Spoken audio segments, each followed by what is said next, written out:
Olá pessoal, sigo comentando o livro do Christopher Lasch, A Revolta das Elites e a Traição da Democracia. Tenho feito alguns comentários sobre os capítulos, até o capítulo 8. Quem tiver interesse, estão todos lá os comentários dos 8 capítulos no canal do YouTube prof.Renato Martini.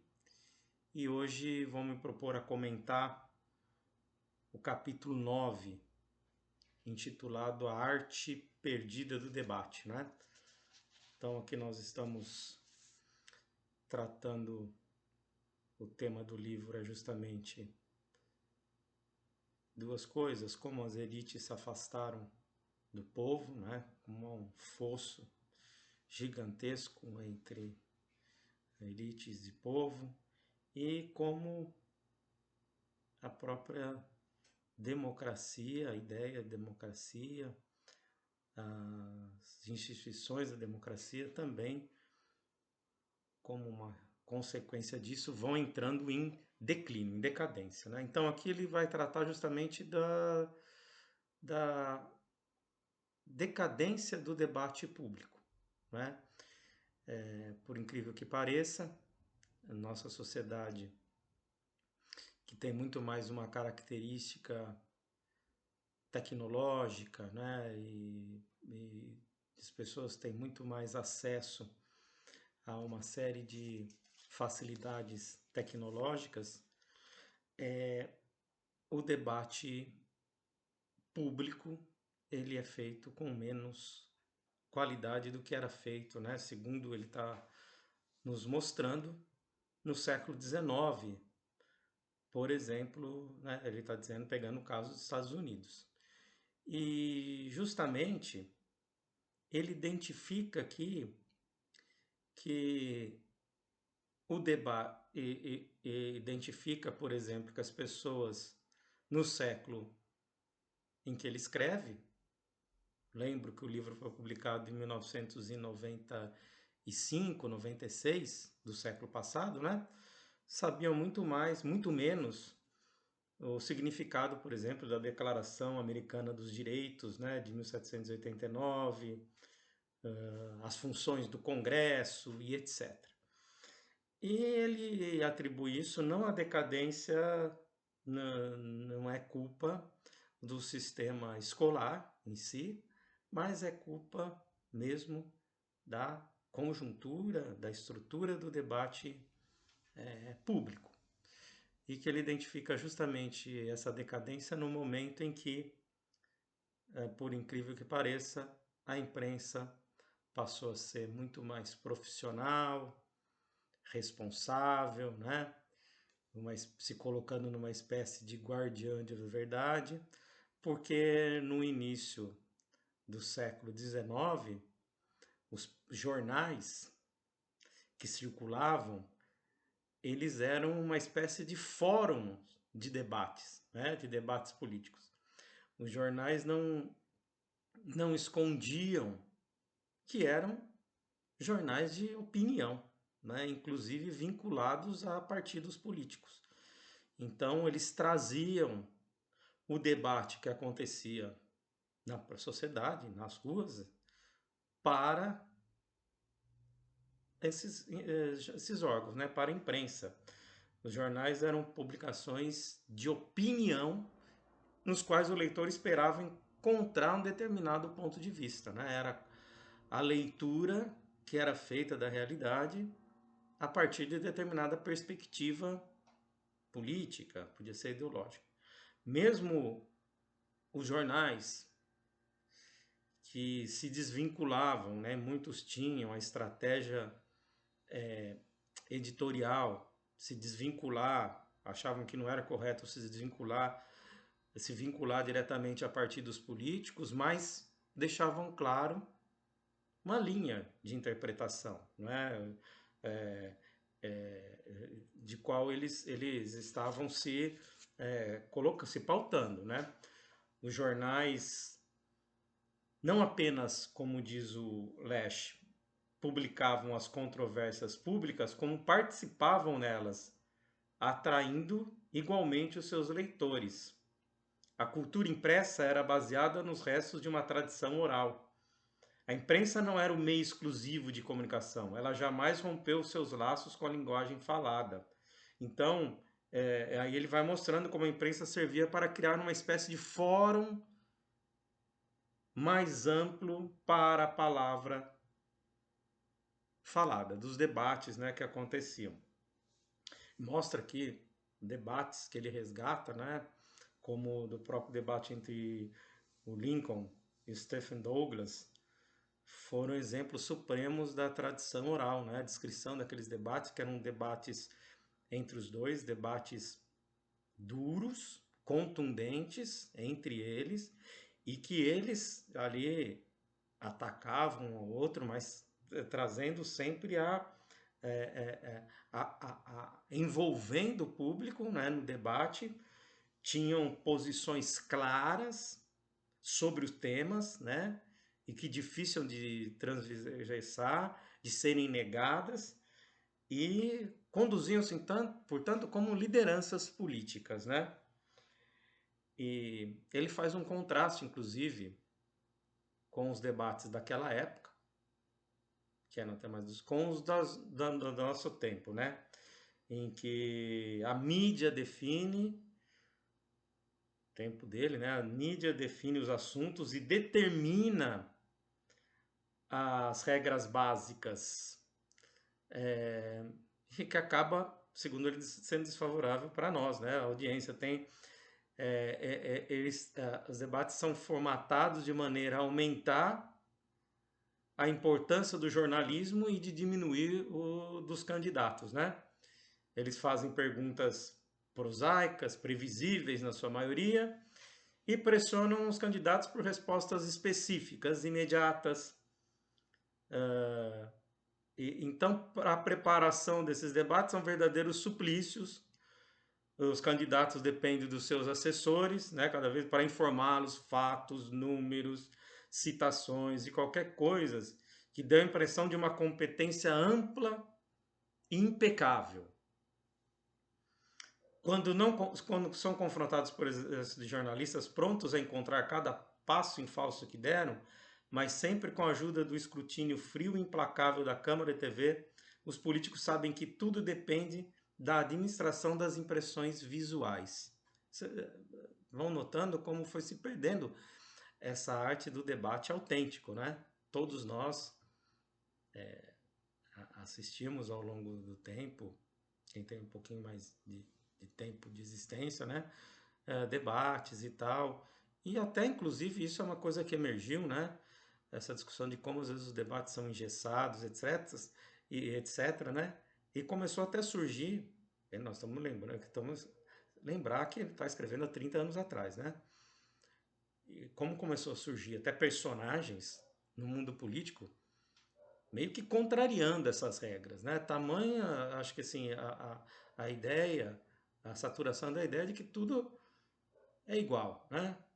Vai, fala um monte de número, pergunta, um responde, dá desfila aquela enormidade de estatísticas, etc, né? E outro questiona com um número, que hoje nós assistindo sabemos de fato todos os números, então a coisa, né, a impressão de que os programas de governo corretos e a liderança corretas podem superar cada desafio apresentado, né? Essa formatação bastante técnica. E, inclusive, ele até diz isso, né? E talvez esteja até acontecendo esse fenômeno, né? Um candidato com a coragem de se abastecer dos debates organizados pela mídia seria automaticamente reconhecido como alguém diferente dos demais e teria uma boa parcela do respeito público. Os candidatos deveriam insistir em debates diretamente com cada um dos seus concorrentes, em vez de responderem a perguntas que os colocam à mercê dos comentaristas e dos polemistas ideológicos. A passividade e a subserviência deles os diminuem aos olhos dos eleitores. Eles precisam recuperar o respeito por si mesmos. aos desafiarem o prestígio da mídia como árbitros da discussão política. A recusa de jogar pelas regras da imprensa tornaria as pessoas cientes da influência ampla e ilegítima da comunicação de massa na política americana e providenciaria uma amostra peculiar de caráter que os eleitores reconheceriam e aplaudiriam. Talvez a gente escreveu isso há 30 anos atrás, né? A gente percebe, então, certos personagens justamente que começam a fazer muito mais sucesso quando atacam a mídia, né? Quando fazem uma pergunta que, né, questionam aquilo, né? Que sai daquele script que foi formado de uma maneira muito asséptica, né? Sem a autenticidade mesmo do debate, etc.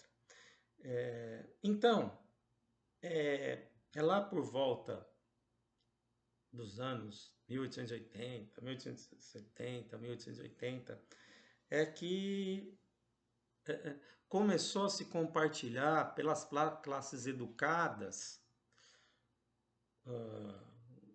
os magnatas, né, uma espécie de reformadores políticos, exigindo uma profissionalização da política, né, destinada a libertar o serviço civil do controle partidário e indicar políticos pelos especialistas treinados.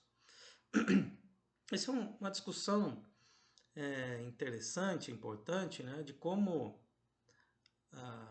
aquilo que muitos chamavam, né, da tecnocracia, né, como a sensação de que as decisões são técnicas e que no limite a população não tem muita influência sobre essas decisões, né?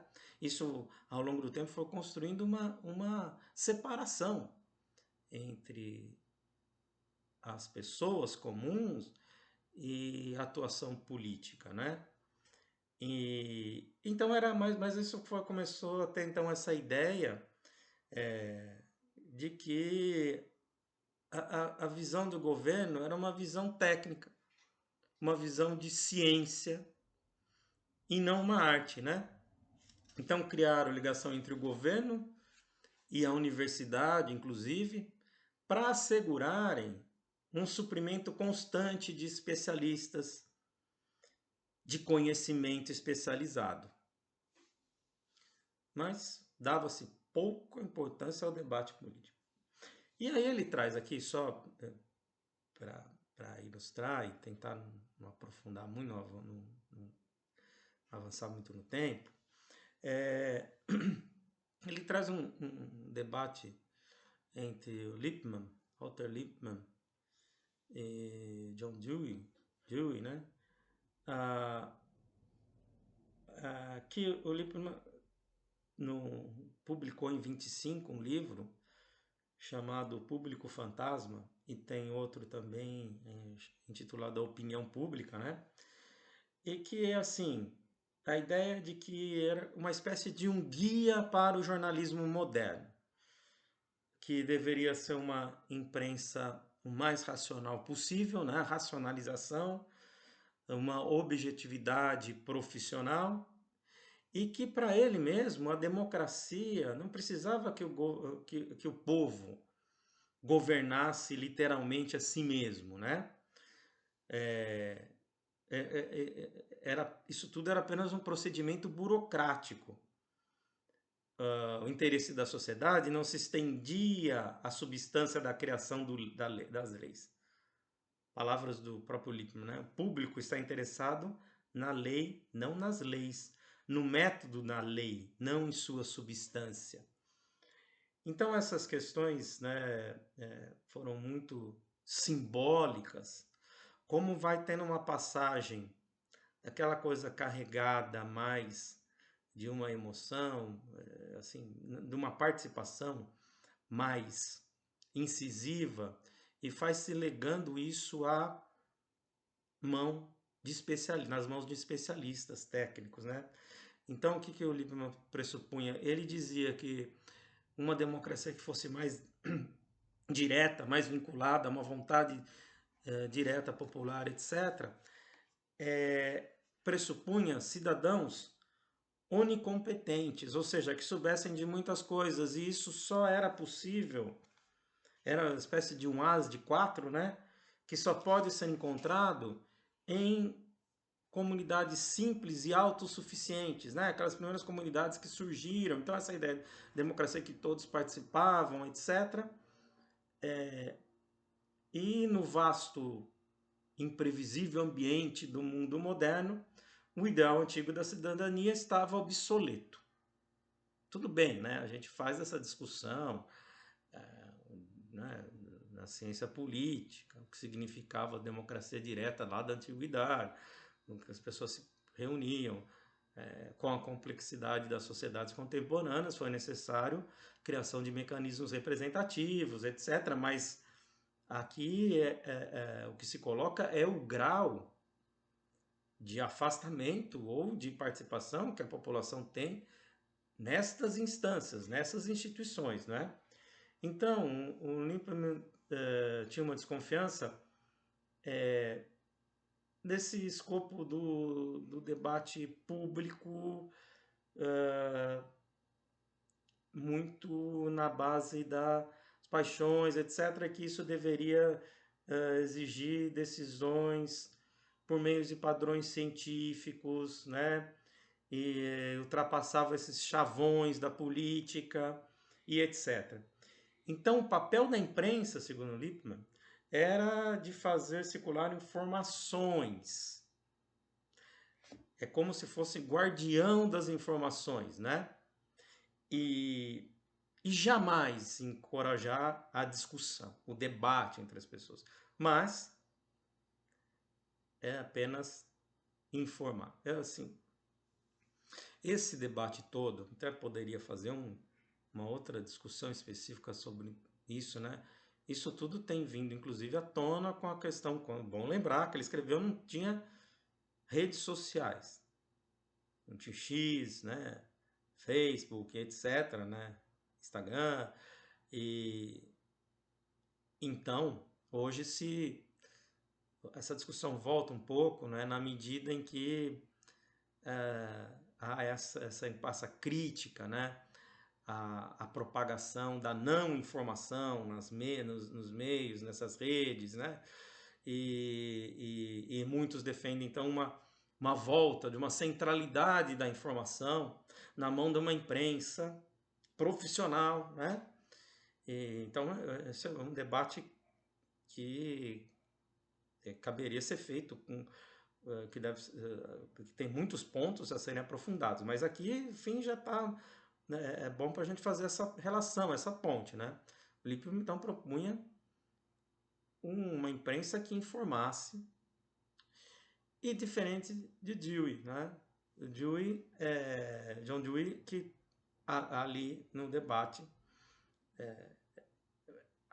achava que a nossa busca por informação confiável deveria ser orientada pelas perguntas que surgem durante as discussões a respeito de um determinado tipo de ação. John Dewey, quem não sabe, ele é um filósofo, né? Tem trabalhos na área da educação, democracia e educação, se eu não me engano, o trabalho dele, né? Mas ele está aqui se colocando nessa discussão lá nos anos 20, 30 do século passado, né? Sobre o que está em curso. E questionando essa ideia que uma informação neutra, por exemplo, na imprensa, né?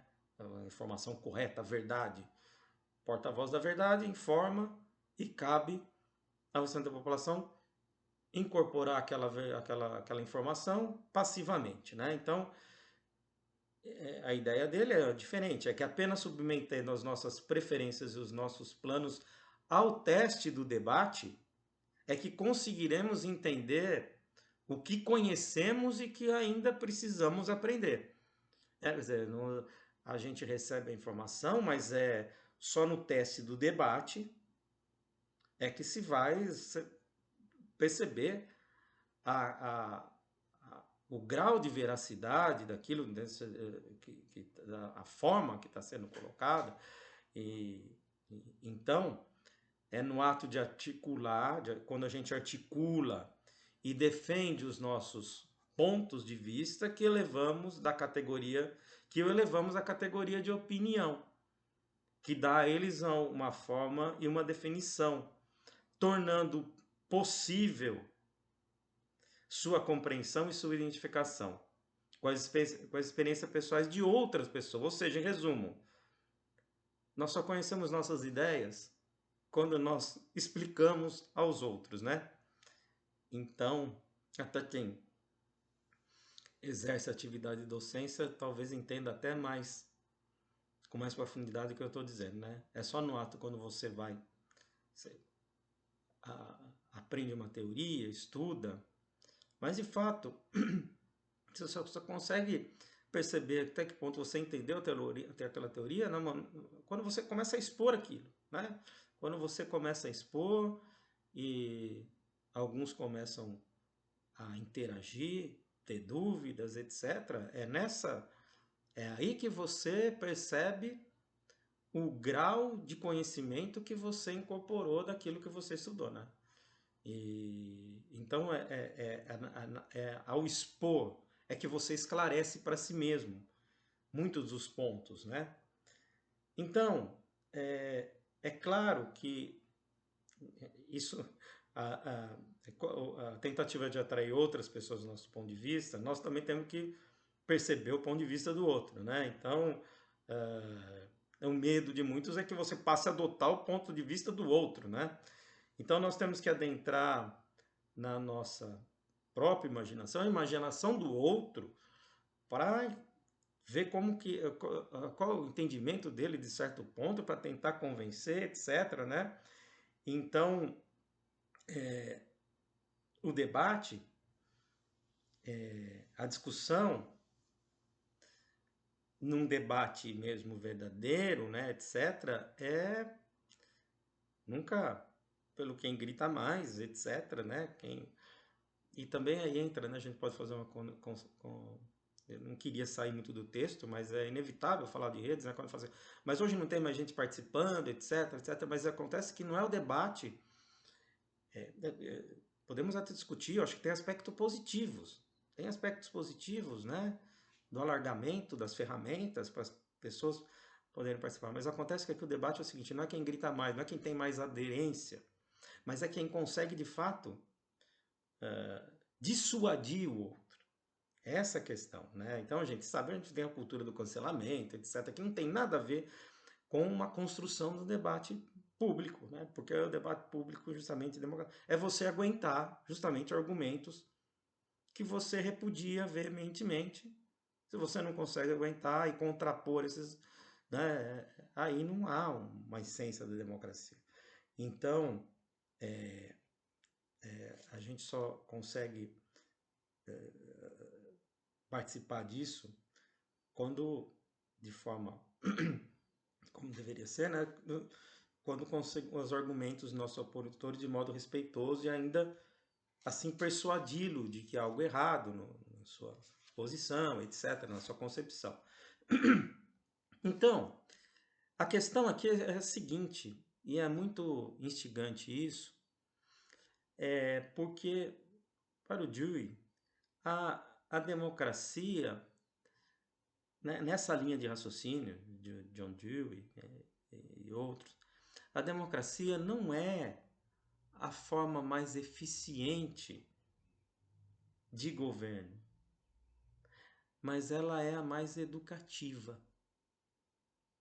E isso me pegou muito porque, né, eu estudei um autor, né, no doutorado, Álvaro Vieira Pinto, inclusive tem até um texto de um outro autor comentando ele, e o título é A Democracia Educa, e que é justamente essa ideia, né, de que é um processo, que você nunca deve cercear esse processo, mesmo que os resultados das eleições aparentemente sejam péssimos, etc., mas é um processo educativo, ou seja, não tem outro jeito, né? Não é uma questão de eficiência, não é uma questão de você escolher quem deve ser, quem não deve ser, mas isso seria uma outra discussão. Então, essa ideia é o processo mais educativo, né? A forma mais educativa, aqui se estende o círculo do debate o máximo possível e assim impele todos os cidadãos a articularem seu ponto de vista, colocá-lo sob risco, cultivando as virtudes da eloquência, a clareza de pensamento, expressão e de um julgamento sadio. Eu sei que muitos vão dizer, mas é muita. Tá idealizando a democracia. Hoje, assim, né? O debate é muito pobre, mas é justamente empobreceu porque também as pessoas foram. A ideia que a concepção do Leste foi empobreceu porque justamente as pessoas também foram sendo apartadas do debate, né? Então, não funcionou essa coisa da imprensa, né? A guardiã de uma verdade, a informação que informa mais, etc, né? E, então, o Dewey, por exemplo, sabe que mesmo a ciência, ele diz aqui, ó, por outro lado, Dewey sabia que até mesmo os cientistas discutiam entre si. A pesquisa sistemática, ele dizia, era somente o início do seu conhecimento, não a sua forma final. O conhecimento que toda a comunidade precisava, seja uma comunidade de pesquisadores científicos ou comunidade política, surgia apenas do diálogo e da troca direta de informações. Então, ele menciona aqui um trecho, né, do Dewey, que para ele a conversação, escreveu o educador, tem um significado vital que falta nas palavras fixas e petrificadas do discurso escrito. As conexões feitas pelo ouvido com as emoções e com o pensamento contínuo e vital são imensamente próximas e muito mais variadas do que as feitas com um olho. A visão é um espectador, a audição é um participante. Então, retomando aqui, quando ele fala da imprensa, a imprensa, anteriormente a esse processo de profissionalização, etc., que até inclusive ele critica, caminha muito mais para uma seara da publicidade, né? Agradou muito esse tipo de imprensa aos publicitários, né? Mas tinha uma conexão com a palavra falada, oral, né? Eu trazia a palavra oral, a oralidade, para a impressão dos jornais. E o que passou a acontecer o contrário, né?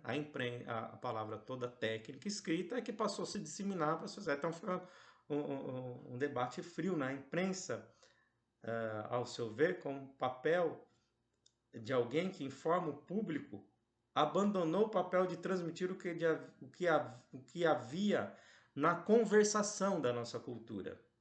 Tendo abraçado o ideal de objetividade de Lippmann, diz o Leste, a imprensa não serve mais para cultivar certos hábitos vitais na comunidade. A habilidade de seguir uma linha de raciocínio, captar o ponto de vista do outro, expandir as fronteiras da compreensão e debater as propostas alternativas que devem ser discutidas. Então, e paralelamente, como eu estava dizendo um pouquinho antes, a ascensão da publicidade, né? Que, portanto, a imprensa abdicou a ideia de ampliar o fórum de debate e atrai o leitor, justamente aquele leitor que os publicitários estavam mais ávidos, né, para alcançar, mais ansiosos, os que têm muito dinheiro. E a gente sabe, né, hoje, claro, uma crise da imprensa escrita e tal, né, inclusive a transmitida televisiva, etc. Mas a gente sabe que a imprensa foi se restringindo àqueles que tinham mais condições econômicas, etc., né? Que foi justamente essa perspectiva que foi sendo criada, né? E isso foi um alvo certeiro para os publicitários. Então,